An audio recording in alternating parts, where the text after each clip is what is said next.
सीधे चलते हैं लखनऊ, जहां पर मुख्यमंत्री योगी आदित्यनाथ ने ध्वजारोहण के बाद विधान भवन में पहुंचे हैं।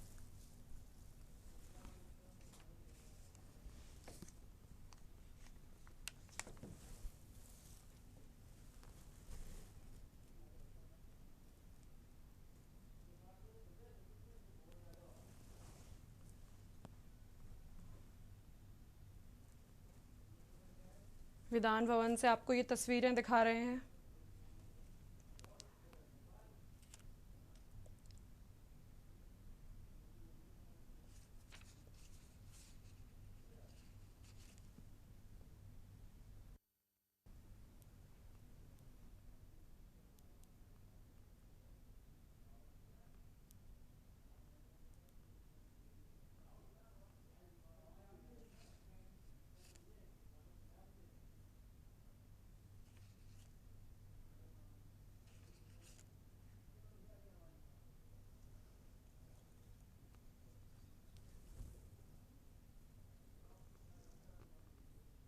माता की, भारत माता की, भारत माता की, वंदे वंदे वंदे।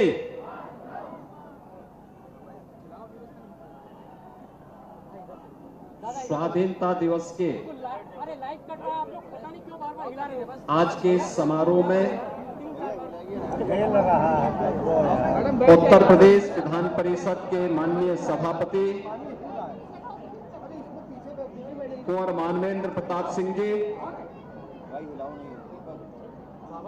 उत्तर प्रदेश सरकार में मंत्रिमंडल के मेरे वरिष्ठ सहयोगी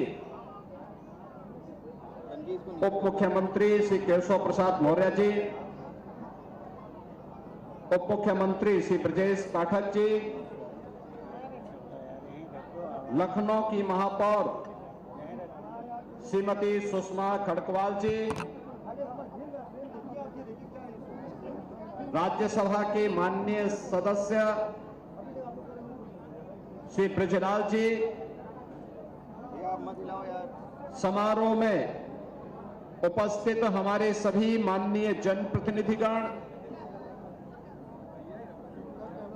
देश की सीमाओं की रक्षा करने वाले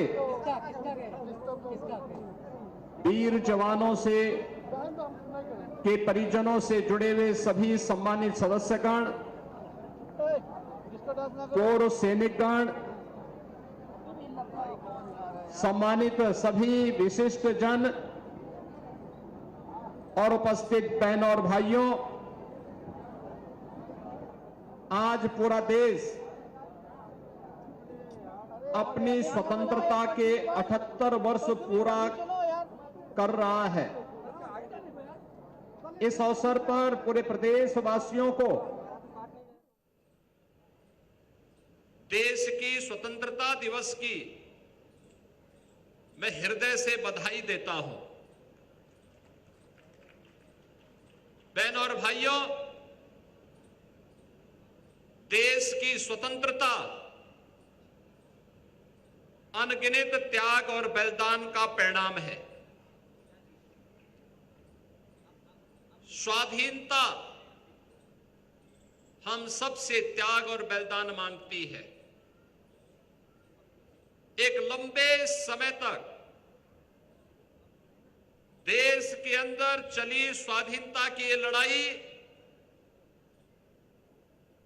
राष्ट्रपिता महात्मा गांधी के निर्णायक नेतृत्व के उपरांत फलीभूत हुई। इस अवसर पर राष्ट्रपिता महात्मा गांधी को नमन करते हुए उन सभी महान स्वतंत्रता संग्राम सेनानियों, क्रांतिकारियों, ज्ञात अज्ञात वीर सैनिकों और देश की स्वाधीनता के उपरांत देश की सीमाओं की रक्षा करने वाले वीर जवानों और देश की आंतरिक सुरक्षा के लिए अपना सर्वोच्च योगदान देने वाले सभी जवानों को मैं इस अवसर पर नमन करते हुए विनम्र श्रद्धांजलि अर्पित करता हूं। अभी हाल ही में पूरे देश ने प्रधानमंत्री मोदी जी के नेतृत्व में, उनके मार्गदर्शन में ऑपरेशन सिंदूर के माध्यम से भारत के सामर्थ्य और शक्ति का सफल क्रियान्वयन देखा है। मैं अपने उन सभी वीर सैनिकों को इस अवसर पर सैल्यूट करता हूं जिन्होंने विपरीत परिस्थितियों के बावजूद दुश्मन के छक्के छुड़ा करके भारत की एकता को, भारत की अखंडता को सुरक्षित किया है। जब हमारा सैनिक देश की सीमाओं के प्रति सजग होता है,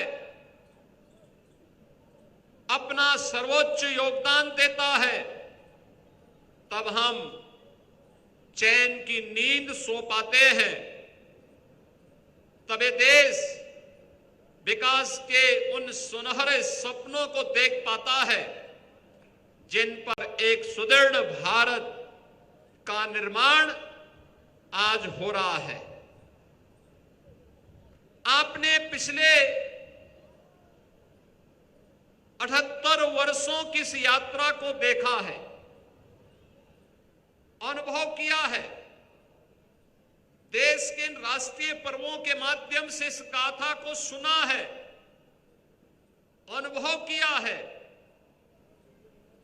याद करिए, स्वतंत्रता का मतलब स्वच्छंदता नहीं हो सकती। स्वतंत्रता का मतलब उच्छृंखलता भी नहीं हो सकती। स्वाधीनता का मतलब हर भारतवासी के लिए, हर प्रदेशवासी के लिए अपने कर्तव्यों के साथ संकल्पित होने का एक महापर्व है, महाआयोजन है। हमारा राष्ट्रीय कर्तव्य क्या है? हमारे प्रति, समाज के प्रति, प्रदेश के प्रति और अपने राष्ट्र के प्रति हमारा क्या कर्तव्य है? अगर हर नागरिक अपने उत्तरदायित्वों का निर्वहन ईमानदारी पूर्वक करने लग जाए, तो फिर प्रधानमंत्री जी के उस संकल्प को, जिन्होंने देश की स्वाधीनता के शताब्दी महोत्सव के अवसर पर देशवासियों के सामने विकसित भारत का संकल्प दिया है, उस विकसित भारत के संकल्प को पूरा होने में फिर कोई देर नहीं लगेगी। भारत मजबूती के साथ 2047 में दुनिया की एक बड़ी ताकत होगी। पिछले 11 वर्षों में भारत के इस विकास की यात्रा का आत्मावलोकन करने का अवसर हम सब भारतवासियों को प्राप्त हुआ है। याद करिए, आज से 11 वर्ष पहले भारत दुनिया की 11वीं बड़ी अर्थव्यवस्था थी। एक सुनियोजित प्रयास, व्यापक कार्य योजना और टीम वर्क का परिणाम है कि आज भारत दुनिया की 4थी बड़ी अर्थव्यवस्था बना है। आज भारत के पास सामर्थ्य है, भारत के पास शक्ति है और भारत के स्वदेशी मॉडल को और मेक इन इंडिया की ताकत को अभी ऑपरेशन सिंदूर के माध्यम से दुश्मनों ने महसूस किया है, दुनिया ने महसूस किया है। जब लखनऊ में बनी ब्रह्मोस मिसाइल दुश्मन के घर पे घुस करके उसके अड्डों को तहस नहस करती है, तो उसे भारत के स्वदेशी मॉडल पर उसको भी अब विश्वास हो चला है। बहनों और भाइयों, चाहे वो स्वदेशी ड्रोन हो या मिसाइल, आज ये भारत की ताकत का एहसास रक्षा क्षेत्र में, एरोस्पेस सेक्टर में दुनिया को करा रहा है। आप देख रहे हैं के न्यूज, खबरों का सारथी।